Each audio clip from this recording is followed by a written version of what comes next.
Hi guys, this is Saurabh. Today I'm very excited to be working on this bike.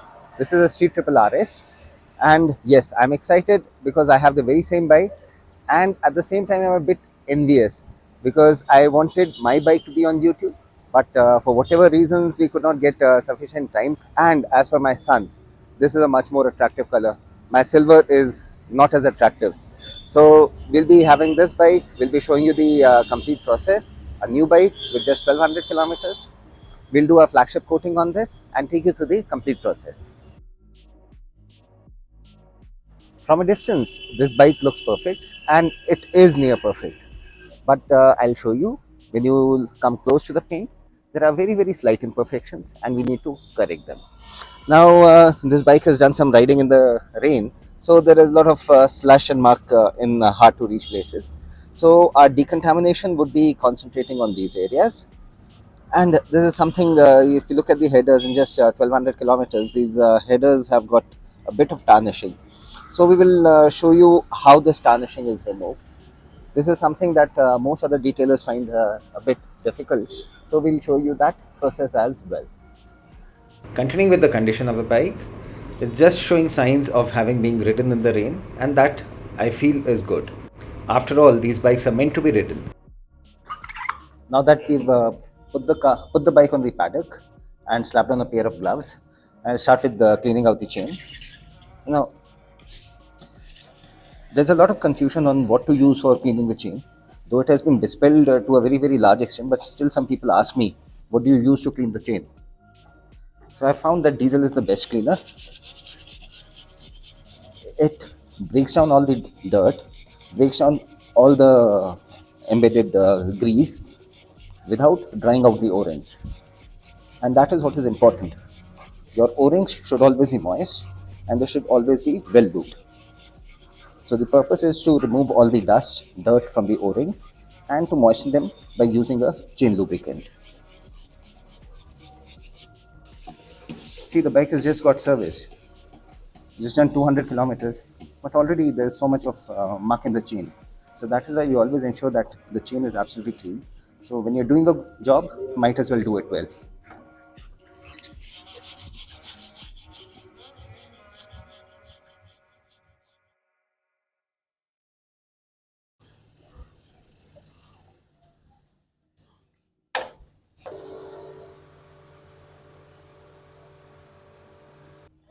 This round of diesel is now followed by a round of spraying degreaser.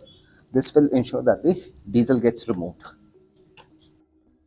When you're doing this at home, you can use any automotive shampoo.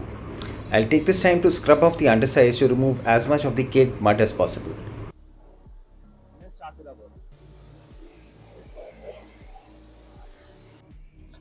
This belly pan is easily removed, so we'll just take it off so that we have better access to these headers. I just ran the engine for a minute or so to make the headers warm to the touch. Remember, these are warm, not hot. Sprayed a bit of anti-oxidation cleaner and I'm now rubbing it with the steel wool to remove the tarnishing.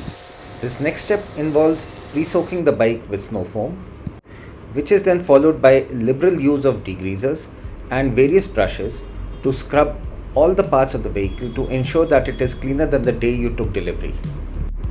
This is a prerequisite of any good detailing job.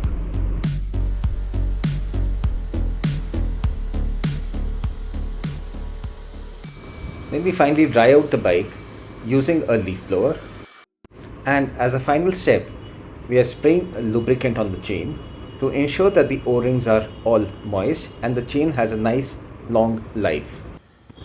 The customer wanted these stickers removed, and that is why we are just heating them up with a heat gun to soften the glue and removing them. We just showed you that the finish is more or less perfect.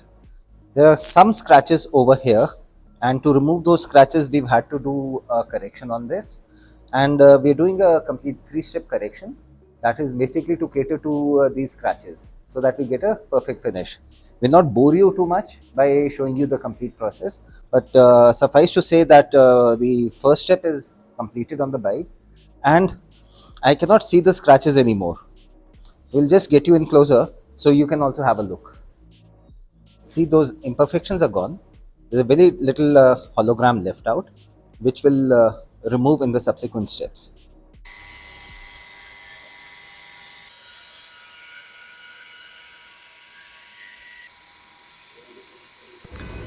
As a final step in our paint refinement, we are using Carpro essence, and this essence is a very fine polish.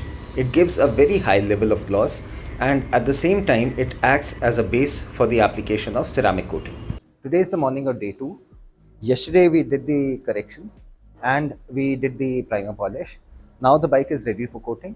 All we need to do is do a panel prep, wipe down the bike once again, and then go ahead with the coatings.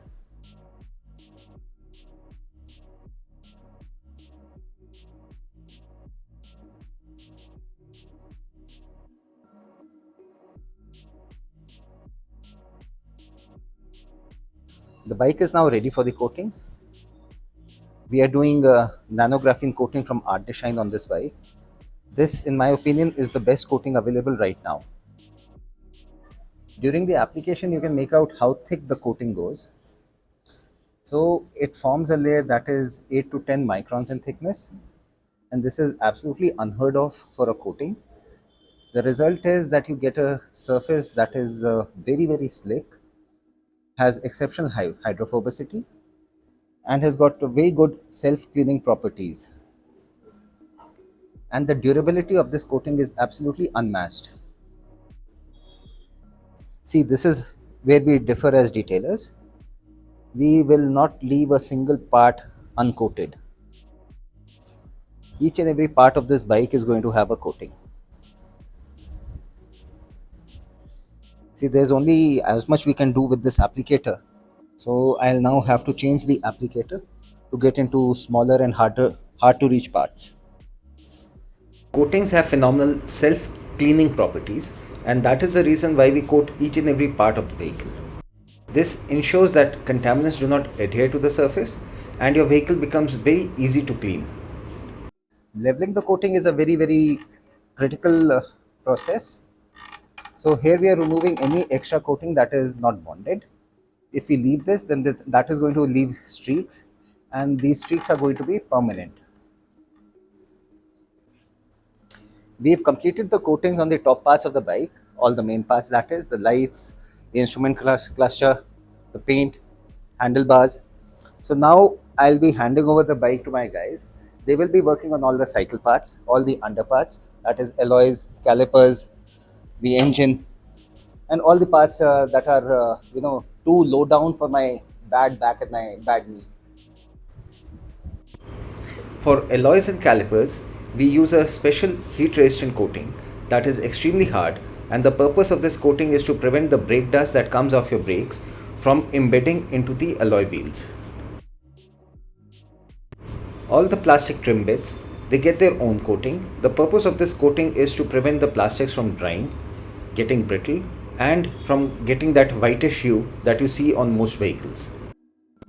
These coatings form a layer of silicon dioxide on the surface, and this layer prevents the paint or the surface finish from oxidizing.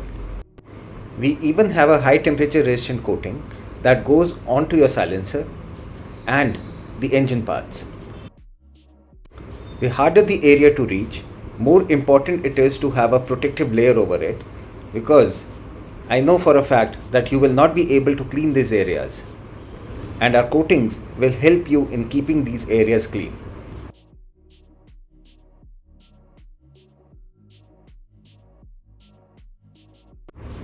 Just taking some time to show you how detail oriented we are. Just see, we always ensure that each and every part of your vehicle has a proper coating on it.